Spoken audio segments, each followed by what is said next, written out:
काठमाडौँबाट घान्द्रुक घुम्न गएका आन्तरिक पर्यटक चढेको जीप मोदी खोलामा खसेर दुर्घटना, चालक सहित 8 जनाको मृत्यु।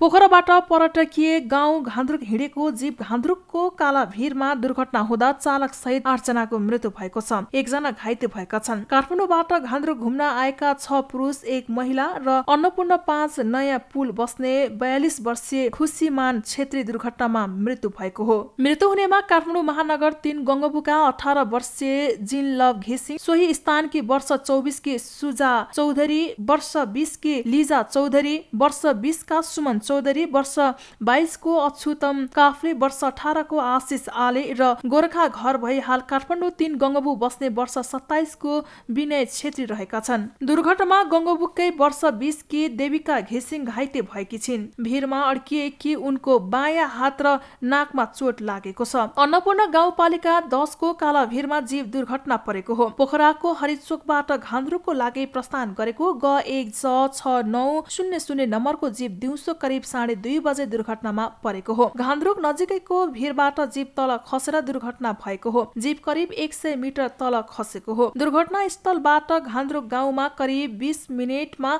हिँडेर पुगिन्छ। प्रमुख प्रतिपक्ष एमालेले रूपन्देही घटनाबारे सदनमा उठाए प्रश्न, घाइतेको उपचार र मृतकलाई क्षतिपूर्तिको व्यवस्था गर्न माग। नेकपा एमालेले रूपन्देहीको मोतीपुरमा सुकुम्बासी मारिएको घटनाको विषयमा सरकारको जवाफ मागेको छ। राष्ट्रिय सभा बैठकको सुरुमै बोल्दै नेकपा एमाले संसदीय दलका प्रमुख सचेतक खिमलाल भट्टराईले आफ्नै जिल्लामा सुकुम्बासी मारिँदा गृहमन्त्री बालकृष्ण खाड मूक दर्शक बनेको आरोप लगाए। उनले कुन नैतिकताका आधारमा कुर्सीमा बसिरहेको भन्दै गृहमन्त्री खाडलाई प्रश्न समेत गरे।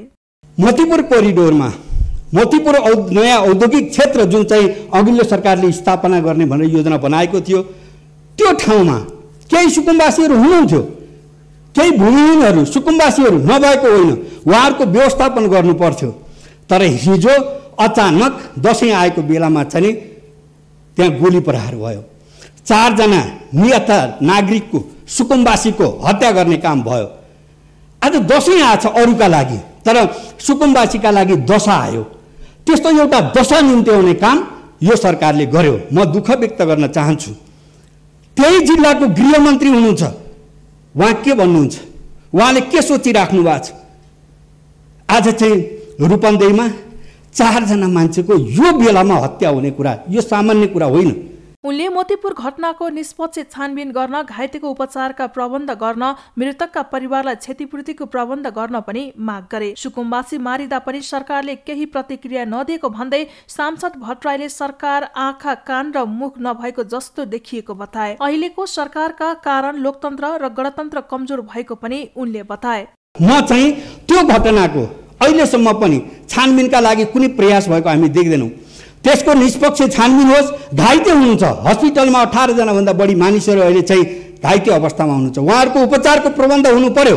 र म माग गर्न चाहन्छु मृतकहरूका लागि क्षतिपूर्तिको प्रबन्ध होस्, उहाँको परिवारको लागि। र म त्यो घटनाको सम्पूर्ण रूपमा म भर्त्सना गर्छु यो सदन मार्फत।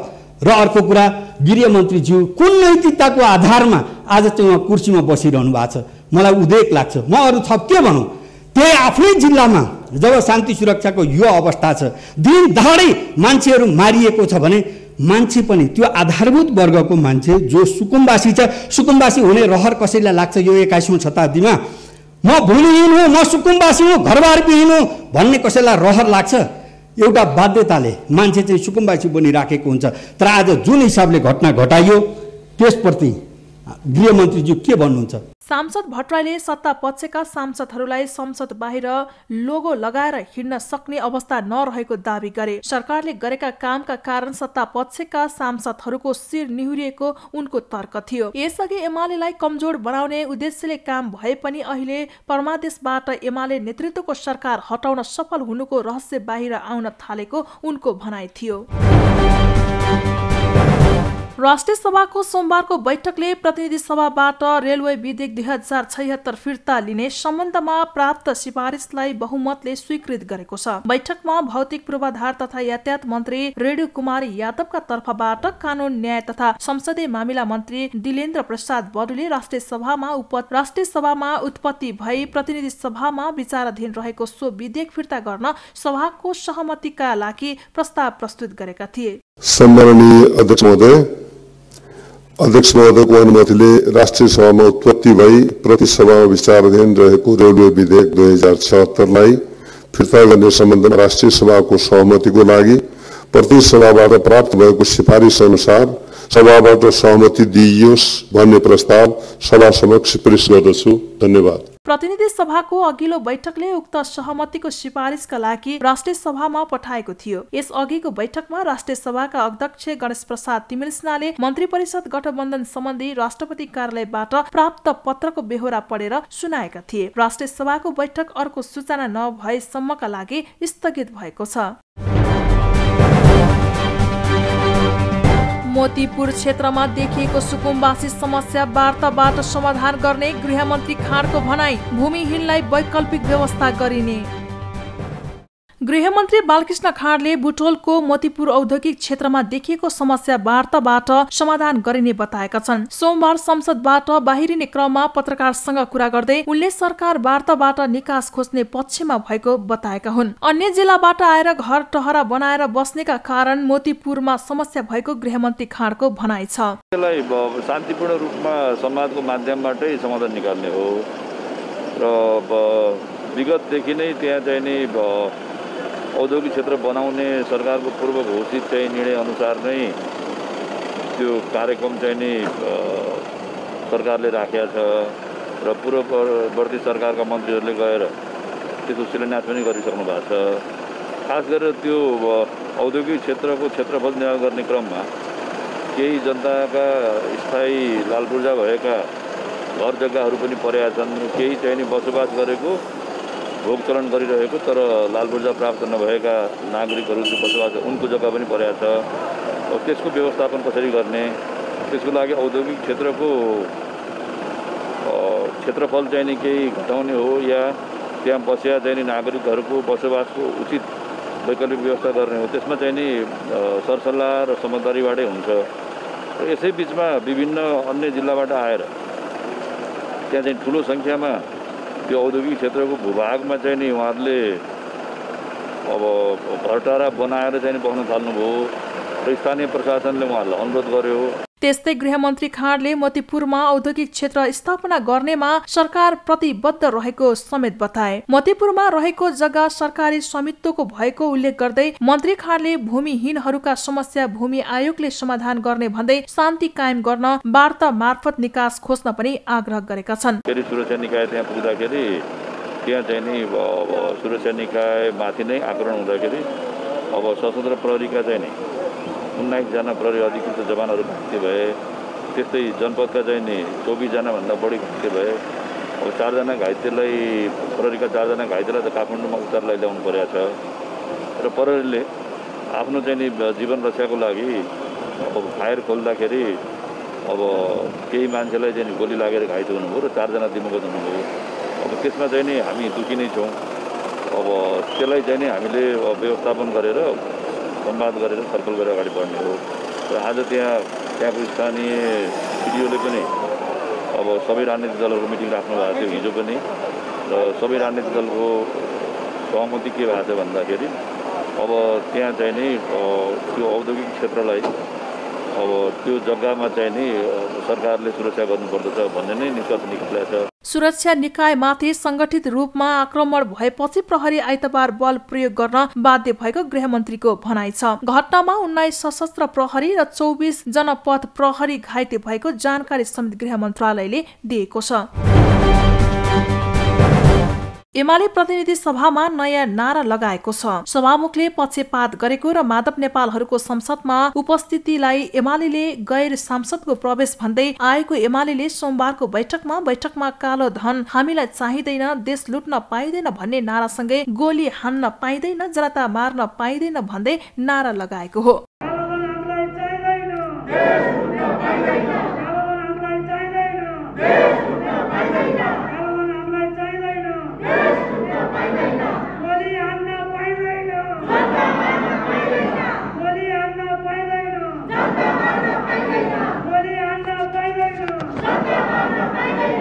रूपन्देहीको मोतीपुरमा सुकुम्बासीमाथि प्रहरीले गोली चलाउँदा आइतबार 4 जनाले ज्यान गुमाएको घटनाको एमालेले संसदमा विरोध जनाएको हो। एमाले सांसदको विरोध र नाराबाजी बीच दुवै संसदको बैठक भने सञ्चालन हुँदै आएका छन्। प्रतिनिधि सभाको बैठक कार्तिक 9 गतेसम्मका लागि स्थगित भएको छ।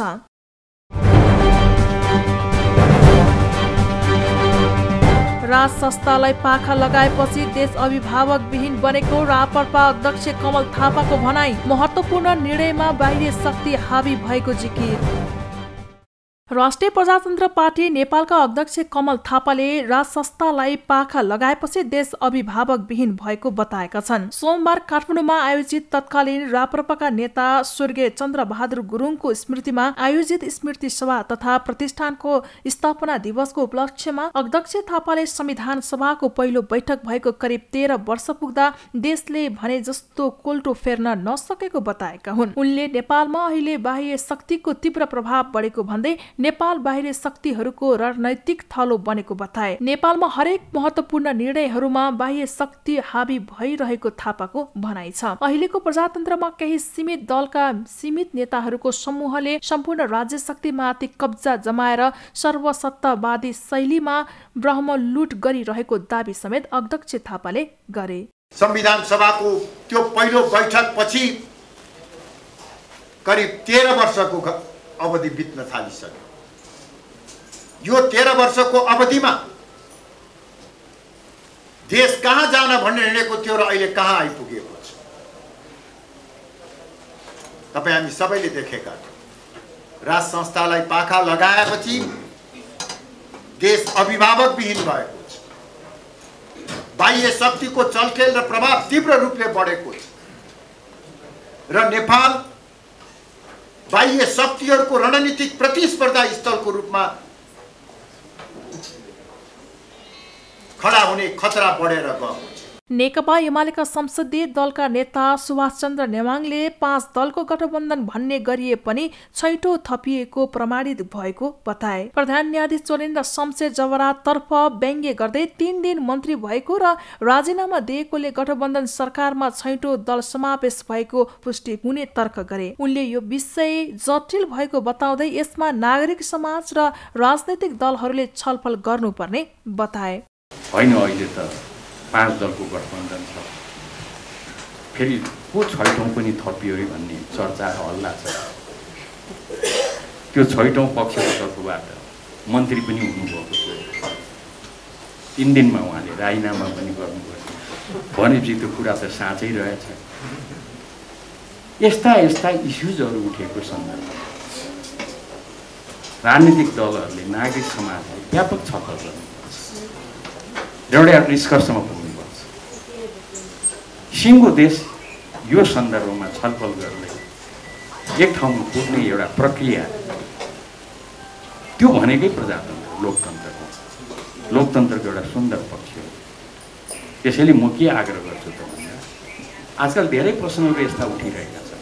त्यस्तै राष्ट्रिय प्रजातन्त्र पार्टी नेपालका अध्यक्ष प्रकाश चन्द्र लोहनीले पार्टीका तत्कालीन महामन्त्री स्वर्गीय चन्द्रबहादुर गुरुङ मिलनसार र राजनैतिक व्यक्तित्व भएको बताए। उनले स्वर्गीय गुरुङले जीवित रहँदा व्यक्तिगत स्वार्थका लागि भन्दा देश जनताका लागि काम गरेको बताए। उहाँको राजनीतिक व्यक्तित्व, चन्द्रबहादुरजीको राजनीतिक व्यक्तित्व पनि बडो निष्ठाको राजनीति थियो र आफ्नो मूल्य र मान्यतामा कुनै पनि हालतमा त्यसलाई तलमाथि हुन नदिने र कुनै पनि हालतमा आफ्नो मूल्य र मान्यता कम्प्रोमाइज नगर्ने, त्यो एउटा चरित्र उहाँको थियो। राजनीतिबाट व्यक्तिगत लाभ होइन, जनताको लाभ महत्त्वपूर्ण हुन्छ भन्ने त्यो उहाँको दृष्टिकोण र यो आफ्नो सम्पूर्ण चिन्तन मूल्य मान्यतालाई त्यसैमा उहाँले अडबड गर्नुभयो। अध्यक्ष लोहनीले गणतन्त्रलाई अहिलेको न्यायालय र पार्टीहरूले गाई जात्रा बनाउने काम गरिरहेको आरोप लगाए।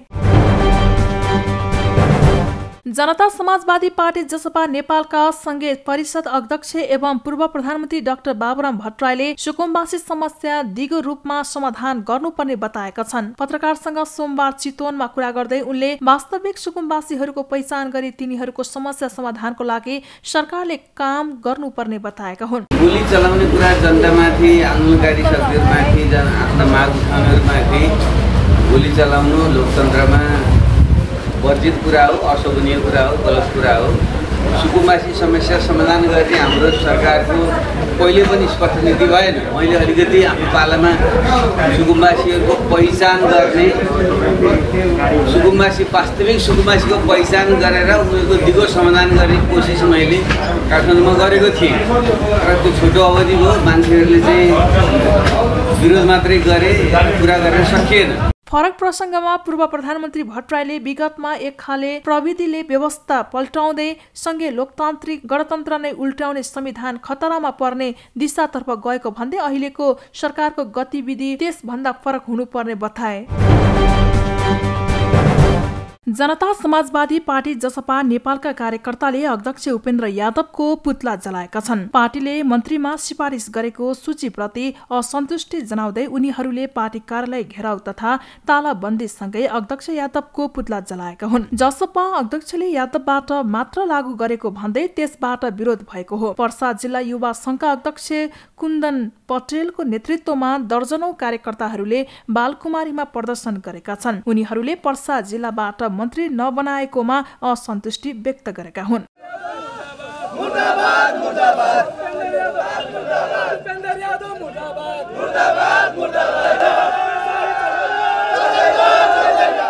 पर्सा जिल्लाका सांसद प्रदीप यादव मन्त्री हुने चर्चा थियो, तर अन्तिममा अध्यक्ष यादवले राजेन्द्र श्रेष्ठ, रेणु यादव, राम साहेब यादव र महेन्द्र राय यादवको नाम मन्त्रीमा सिफारिस गरेका थिए। मन्त्रीको सूचीमा रहेका प्रमोद शाहको नाम अन्तिममा काटिएको थियो। पर्साबाट कसैलाई पनि मन्त्री नबनाइएको भन्दै जसपाको कार्यालयमा लगातार प्रदर्शन हुँदै आएको छ। जसपाले 6 महिनाका लागि मात्र मन्त्री बनाउने निर्णय पार्टीमा गरेको छ, जसको नेता बाबुराम भट्टराई समेत विरोध गरेका छन्।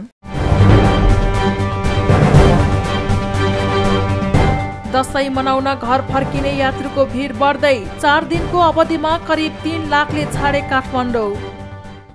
नेपालीको महान चाड दशैं मनाउन राजधानी काठमाडौँबाट गृह जिल्ला फर्कनेको चाप बढ्न थालेको छ। महानगरीय ट्राफिक प्रहरी महाशाखाका अनुसार घटस्थापनादेखि आइतबारसम्म 4 दिनको अवधिमा करिब 3 लाख यात्रुले काठमाडौँ छाडेका छन्। उपत्यकाका नयाँ बस पार्क, कोटेश्वर, चावेल लगायत स्थानमा गन्तव्यतर्फ जान सवारी साधन कुर्नेको भिडभाड देख्न सकिन्छ। सामान्यतया उपत्यकाबाट बाहिरिने सवारी साधनको संख्या र यात्रु सीट क्षमताका आधारमा यो संख्या अनुमान गरिएको हो। उपत्यकाको नागढुङ्गा, बल्खु, जगते, मुडखु, जर्सिङ पौवा, टोखा र चन्द्रागिरी लगायत विभिन्न नाकाबाट करिब 25,000 सवारी साधन बाहिरिएको ट्राफिकको तथ्याङ्क छ। मंगलबारदेखि दशैंको बिदा सुरु हुने भएकाले बाहिरिने यात्रुको संख्या झनै बढ्ने महाशाखाले जनाएको छ। नेपालीहरूको महान पर्व बडा दशैंको 5औं दिन सोमबार स्कन्द माताको पूजाआजा गरी मनाइँदैछ। दुर्गा भवानीका 9 रूप मध्ये 5औं रूप स्कन्द माताको हो भन्ने विश्वास छ। नवरात्र सुरु भएसँगै पहिलो दिन शैलपुत्री, दोस्रो दिन ब्रह्मचारिणी, तेस्रो दिन चन्द्रघण्टा, चौथो दिन कुष्मण्डाको पूजा गरिएकोमा सोमबार 5औं दिन स्कन्द माताको पूजा गरिँदैछ। राजधानीका गुहेश्वरी, मैतीदेवी, दक्षिणकाली, कालिका स्थान, शोभा भगवती, तलेजु भवानी र विजेश्वरीमा दर्शनार्थीको भिड लागेको छ। त्यस्तै नक्साल भगवती, भद्रकाली र इन्द्रायणी लगायतका दुर्गा देवीको शक्तिपीठहरूमा दर्शनार्थी पुगेका छन्। उपत्यका बाहिर ताप्लेजुङको पाथिभरा, धरानको दन्तकाली, भोजपुरको सिद्धकाली, गोरखाको मनोकामना लगायतका शक्तिपीठहरूमा नवदुर्गा अवधिभर भक्तजनको भिड लाग्ने गर्दछ। दशैं पर्वलाई असत्यमाथि सत्य र आसुरी शक्तिमाथि दैवी शक्तिको विजयको प्रतीकका रूपमा मनाउने गरिन्छ। नवरात्रको 9 दिन घटस्थापना गरिएको स्थलमा दुर्गा सप्तशती, श्रीमद्देवी भगवत लगायत लगायत देवी स्तोत्र पाठ समेत गरिन्छ। नवरात्रको अवसरमा देवीको आराधना गरी पूजा गरेमा शक्ति, ऐश्वर्य र विद्या प्राप्त हुने धार्मिक विश्वास छ। यसै आधारमा वैदिक सनातन धर्मावलम्बीले प्रत्येक वर्ष आश्विन शुक्ल प्रतिपदादेखि नवमीसम्म दुर्गा देवीको विशेष आराधना गर्छन्। 9 दिनसम्म पूजा आराधना गरेको प्रसाद जमरा विजया दशमीदेखि कोजाग्रत पूर्णिमाका दिनसम्म लगाइन्छ। यसरी 15 दिनसम्म नेपालीले बडा दशैं पर्व मनाउँछन्। काठमाडौँ महानगरको 8 तले भवन शिलान्यास 2080 मङ्सिरमा निर्माण सक्ने लक्ष्य। काठमाडौँ महानगरपालिकाले आफ्नो प्रशासनिक भवन निर्माणको शिलान्यास गरेको छ। सोमबार काठमाडौँ महानगरपालिकाका प्रमुख विद्या सुन्दर साक्यले वातावरण विभाग रहेको स्थानमा भवन निर्माणको शिलान्यास गरे। करिब 6 रोपनी क्षेत्रफलमा भूमिगत तला सहितको 8 तले सुविधा सम्पन्न भवन बन्न लागेको हो। काठमाडौँ महानगरपालिकाको पहिचान तथा वास्तु शैलीलाई आधार बनाएर भवनको डिजाइन तयार गरिएको महानगरले बताएको छ। भवनभित्र नेवारी शैलीको चोकहरू रहने बताइएको छ। भवन संरचनामा प्रत्येक तलामा कार्यालयहरू, बैठक हल, प्रशासन कर्मचारी, आगन्तु एवं कार्यालय सञ्चालन र मर्मतका लागि आवश्यक स्थान छुट्याइएको छ। विपदको समयमा प्रयोग गर्न सकिने गरी आपतकालीन मार्ग तथा सुरक्षित भर्याङ रहने बताइएको छ। भवनको शिलान्यास गर्दै काठमाडौँ महानगरपालिकाका प्रमुख साक्यले आफ्नो कार्यालयमा सबै महानगरपालिकाका वडाका कार्यालय भवनको पुनर्निर्माण र नयाँ निर्माणलाई सम्पन्न गर्ने प्रतिबद्धता अनुसार नै केन्द्रित भवनको शिलान्यास गरेको बताउनुभयो। महानगरको अहिलेको हरि भवनमा केन्द्रीय कार्यालय बनाउन विभिन्न अडचन आएको कारणले सुनधारामा केन्द्रीय भवन बनाउन नसकेको बताए। जसो डिजाइन हामीले दिएका थियौँ, केवल प्रस्तावित डिजाइन भनेर यस्तो गरे कसो होला भनेर हामीले काठमाडौँ महानगरपालिकामा धेरैचोटि छलफल गऱ्यौँ, धेरै विज्ञहरूसँग पनि छलफल गऱ्यौँ। तर पछि चाहिँ अन्तिम चरण केन्द्र पनि गरेर अगाडि पनि बढ्यो। त्यसपछि अलिकति विवाद आइसकेपछि त्यो विवाद नपुग्नेसम्म त्यहाँ नबनाउनु हुन लाग्यो र अहिले पनि धेरैवटा कार्यहरू बनेर उभो पनि भइसक्यो, सञ्चालन आइसकेको छ। कुनै चाहिँ 2-4 महिनामा सञ्चालन आउने क्रममा पनि छ, केही चाहिँ अहिले बन्दै पनि छ। यसरी काठमाडौँ महानगरपालिका सबैवटा कार्यालयहरू सेवाग्राही मैत्री बनाउने अभियानमा हामी लागिरहेका छौँ। धेरै जसो बनिसक्यो, केही चाहिँ पहिला नै पर्याप्त भएका ठाउँमा बनाउनु परेन र काठमाडौँ महानगरपालिका आज यो प्रशासनिक भवन बनाइरहँदाखेरि जसले सुने सबै खुसी भयो। यो भवन बनिसकेपछि सम्पूर्ण सेवाहरू प्रशासकीय सेवा एउटै थलोबाट बन्छ र बनिरहँदाखेरि जहाँ हामी हरिभवनमा बसिरहेका छौँ त्यो भवन हाम्रै हो। त्यो पनि कानुनी रूपमा त्यो समस्या समाधान भइसकेपछि त्यो भवनको पनि हामी पुनर्निर्माण गर्छौँ। महानगरका सेवाग्राहीले सेवा लिने ठाउँ सेवाग्राही मन्त्री हुनुपर्छ भनेर नै सबै वडा भवन नेपाली परम्परागत शैलीको निर्माण गरिरहेको जानकारी दिए। महानगरको केन्द्रीय भवन सँगै वडा भवन निर्माण गर्दा परम्परागत मौलिकता संस्कृति झल्किने र बाहिरी स्वरूप एकै खालको हुने गरी निर्माण गरिरहेको पनि प्रमुख साक्यले बताए। महानगरपालिकाको केन्द्रीय कार्यालय रहने भवन 92,068 वर्ग फुटको क्षेत्रफलमा रहनेछ। भवनको जमिन तलादेखि 7औं तलासम्म कार्यालय प्रयोजनका लागि प्रयोग हुनेछ भने 8औं तलामा 200 जना क्षमताको र 100 जना क्षमताको छुट्टा छुट्टै 2 हल निर्माण गरिने काठमाडौँ महानगरपालिकाले बताएको छ। भवन 2080 असोज मसान्तसम्ममा सम्पन्न गर्ने गरी ठेक्काको जिम्मा समानान्तर निर्माण सेवा प्रणालीले पाएको छ। भवन निर्माणको लागत 69 करोड 58 लाख 19,359 रहेको छ।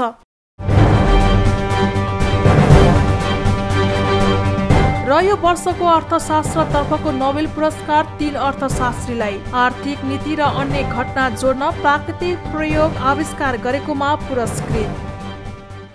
टोकियो ओलम्पिकमा सहभागी जनाएका खेलाडी तथा प्रशिक्षकलाई गैर आवासीय नेपाली सङ्घ एनआरएन को स्पोर्ट एकाडेमीले सम्मान गरेको छ। एनआरएन स्पोर्ट्स एकाडेमीले आज सोमबार गैर आवासीय नेपाली दिवस 2021 को अवसर पारेर टोकियो ओलम्पिक र पारा ओलम्पिकमा सहभागिता जनाएका खेलाडी तथा प्रशिक्षकलाई सम्मान गरेको हो। सम्मानित हुनेमा नेपालबाट ओलम्पिकमा सहभागिता जनाएका एथलेटिक्स, पौडी, जुडो र सुटिङका 5 खेलाडी सहित पारा ओलम्पिकमा 1 मात्र सहभागी टेक्वान्डो खेलाडी पलेसा गोवर्धनलाई सम्मान गरेको हो। ओलम्पिकमा एथलेटिक्सबाट सरस्वती चौधरी, जुडोबाट सोनिया भट्ट, सुटिङबाट कल्पना परियार, पौडीबाट महिलामा गौरीका सिंह र एलेक्स शाह रहेका छन्। यस्तै प्रशिक्षकमा एथलेटिक्सबाट सन्तोष श्रेष्ठ, जुडो प्रशिक्षक सूर्यनारायण श्रेष्ठ, पौडी प्रशिक्षक शङ्कर कार्की र सुटिङका प्रशिक्षक असीम यादवलाई एनआरएनले सम्मान गरेको हो। यस्तै पाराओलम्पिक खेलाडी पलेसा र उनका प्रशिक्षक कविराज